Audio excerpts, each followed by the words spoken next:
तो सब पंडा पुजारी नाराज हो गए, अपने हाथ में डंडा ले ले करके कमर कस के सब पहुंच गए चोखो मेला के घर। और वहां पहुंच करके घर से निकाल करके फिर पीटा उनको, फिर मारा। चोखो मेला घर में सो रहे थे और घर में जाकर के वहां से घसीट करके उनको मारा सबने। बोले अरे दुष्ट पापी, तुझको मंदिर में नहीं जाने दिया तो रात्रि तू गर्भगृह में घुस गया। चोखो मेला पिटते रहे, नेत्रों से आंसू बहाते रहे, जय हो पंडरीनाथ, कैसी लीला करते हो, सुबह पिटवाते हो, रात में आकर के खा जाते हो मेरे हाथ से। लेकिन अब की बार श्री पंडरीनाथ नाराज हो गए। पंडा पुजारी सब अपना काम करके चोखो मेला के साथ थोड़ी हाथापाई करके सब जैसे ही वापस आए, पंढरपुर में श्री पंडरीनाथ भगवान के मंदिर के मुख्य द्वार सारे अपने आप बंद हो गए और भीतर से ठाकुर जी ने ताला लगा लिया, लॉक कर लिया, बंद हो गए ठाकुर जी मंदिर के अंदर। सबने अथक प्रयास कर लिया लेकिन एक भी द्वार नहीं खुल पाया। पूरा दिन व्यतीत हो गया, बड़े बड़े कारीगर आ गए लेकिन दरवाजा तोड़ भी नहीं पाए, खोल भी नहीं पाए। तब अंत में सबको लगा हमने कोई अपराध किया है। चारों ओर पंडा पुजारी और बड़े बड़े वेदज्ञ, बड़े बड़े मनीषी सब बैठ गए, हाथ जोड़ करके पंडरीनाथ भगवान की स्तुति गाने लगे। बोले नाथ, हमसे कोई अपराध हुआ तो आप हमें बताएं, दंड दे दें, लेकिन इस प्रकार नाराज होकर मत बैठो।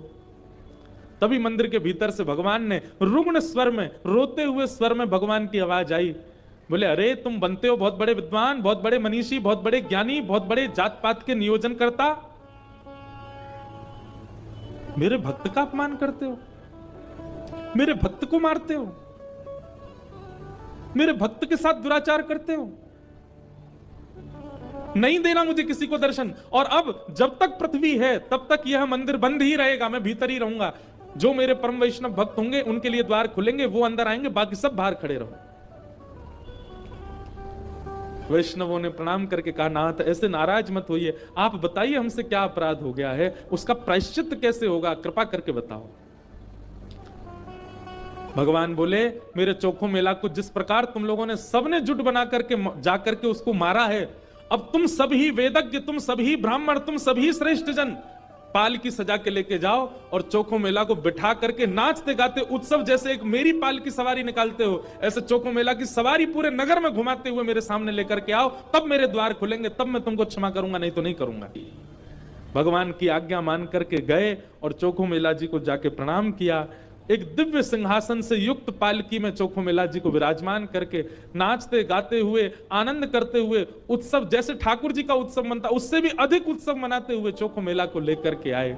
और जैसे ही पंडरीनाथ भगवान के सामने पालकी पहुंची, अपने आप मंदिर के सारे द्वार खुल गए और मानो आज लग रहा था कि भक्त भगवान का नहीं, भगवान भक्त का दर्शन कर रहे हैं।